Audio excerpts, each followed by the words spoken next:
Hello and welcome to Buildings of Tomorrow. My name is John Lester, and today we're talking about BACnet Secure Connect, this huge shift in one of the most important protocols that we use to communicate within buildings. I'm joined today by Alina Matyukhina.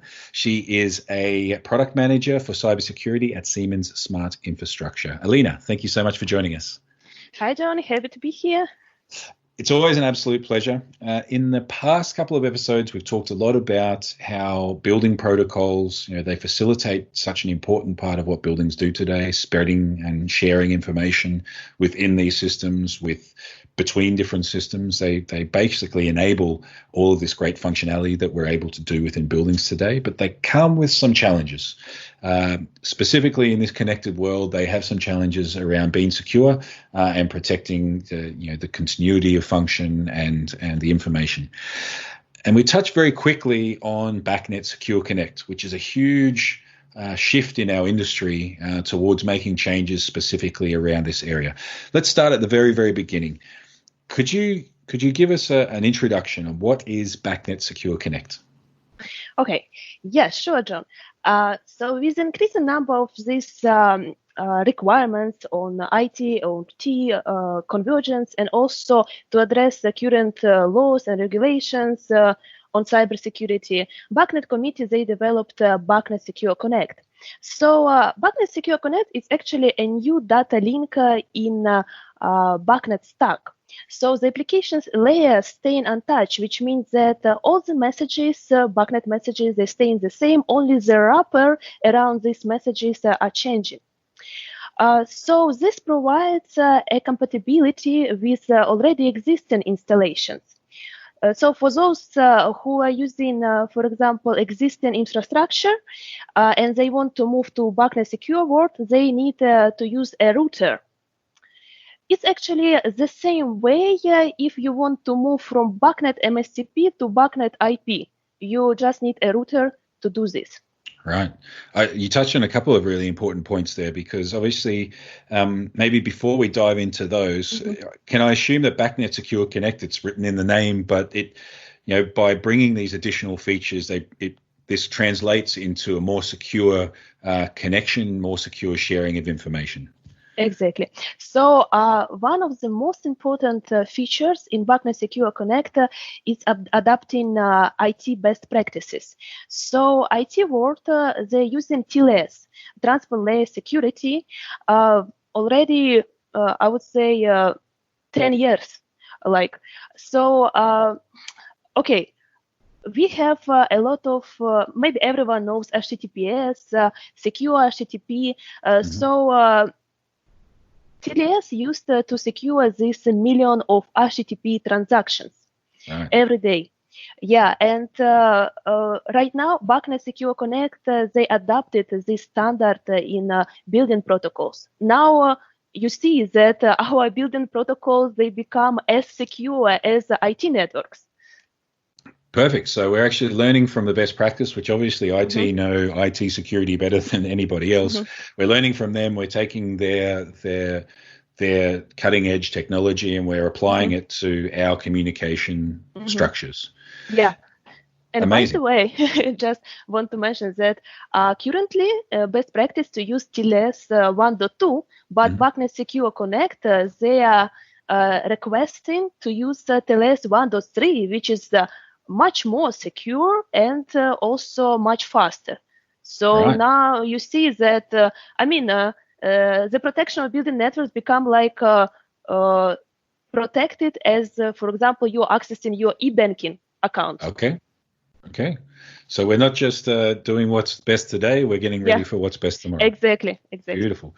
And now let's go back to some of the things that you mentioned at the start, because okay, we have this new feature set, we have a new security structure and skills that we're bringing to that, a new approach. But you mentioned a few different things. Firstly, you mentioned that at a communication level, the language stays the same.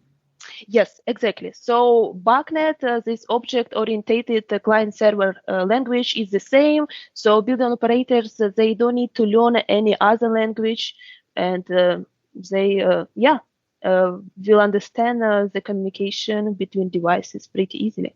Cool. So the people who have been using BACnet for 20 years, the actual packets of information that are sent around, this doesn't change. So Exactly. it will still look the same. It will still feel the same. They will still be able to derive the same understanding and knowledge when they're trying to diagnose faults or anything like that, or understand what's happening.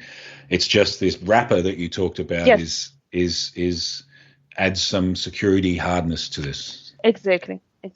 So I would say the migration of installed bases, it would be very easily with BACnet Secure Connect. And that was the second point that you mentioned, that the installations that use BACnet today can use BACnet Secure Connect tomorrow. It's not like we have to tear everything out and start again. Exactly. Yes. Which is huge. And how does that work?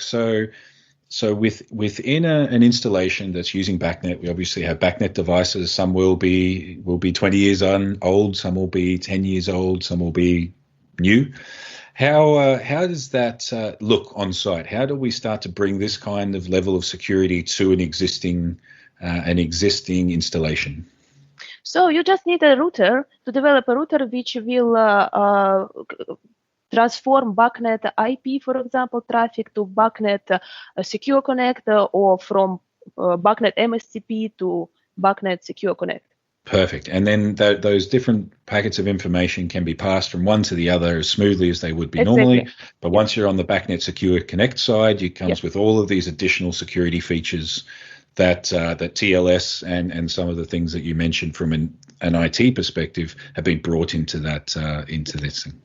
Yeah, because initially it would be very difficult to bring all the devices, even like legacy devices, to BACnet Secure Connect world. So at first, I would say, like my opinion, to concentrate more on future devices. For sure. Now, all this sounds amazing. Obviously, any kind of focus from the industry to kind of have a natural security capability within the protocol itself solves a lot of problems. It makes things easy, or at the very least more structured when it comes to trying to secure communications within a building. Are we there today, or is this something for tomorrow? I think, this is a very good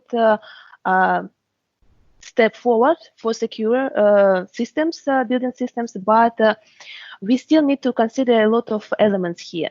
So this TLS, for example, yes, we know that it provides secure end-to-end communication, but for example, there is one more feature, very interesting one. So devices, they cannot start their communication in building networks anymore without properly signed certificates. And these certificates, they are very common in IT world, but not so common in building automation world. For example, these certificates, they have a restriction of lifetime. So there is a lot of questions that need to be answered, because BACnet Secure Connect standard, they don't provide a standard way. For example, what certificate authority you need to use, or like a lot of manufacturers, I would say, they can develop different approaches.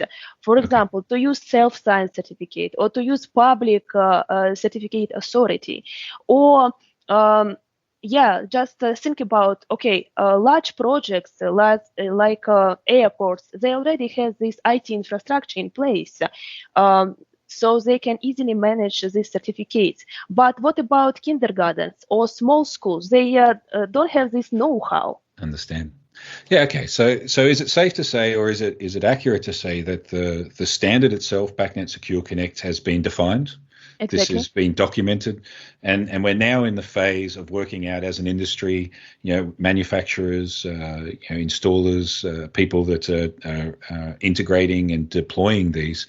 We're working out exactly how to take that definition and put it into practice. Exactly. We really need to come up our minds regarding this, because there are so many aspects to consider, and my prediction will be that actually our engineering and commissioning workflow will change with the certificate management. Yeah. Definitely. Now, I'm going to close this episode, because I think we've covered a lot already. I'm going to put you on the spot, and please don't feel that we're going to hold you to this. But if you had to guess, if you had to estimate, today we have the standard defined. How long do you think before we can go to a site and see a BACnet Secure Connect system up and running in the real world? Oh, that's a very interesting question, John. I think it will take a few years. Okay, so we're talking years, not months. Yes. Okay. No. Okay. No, maybe that's the question I was really asking, because I think that's interesting as well. It's a huge step forward. It's such an important understanding for us as an industry to know that this is coming, and it will, as you mentioned, change not just what we're able to deploy from a security perspective. You talked a little bit about not just the protection of the communication of the information, but also the authentication of different devices. Those are two very huge topics that both kind of create this end-to-end security, but also to understand for everyone that yes, it's deployed, or it's defined. And the BACnet Society has documented this. But it will take us a little bit of time, years, not months, before we sort of see these systems in buildings, in installations, delivering this, the full suite of benefits tomorrow. So there are so many reasons to get excited about this more secure solution, but also to be patient. That's for sure. And I think that's a good thing. When it comes to security, we shouldn't rush, right? Because if you rush, this is where mistakes can be made. So that's perfect. That's true. Alina, thank you so much for your time. Thank you, John. I really enjoyed. I enjoyed it as well. And thank you also to everyone out there listening. Please feel free to comment, like, share this episode, subscribe to us here on your favorite podcast channel. Go and find some of the videos on YouTube. And as always, get in touch with us and let us know if there's anything else that you're interested in. We have plenty more to talk about around BACnet Secure Connect. So keep your eyes open to see some more discussions between Alina and myself. And we'll see you again soon. See you.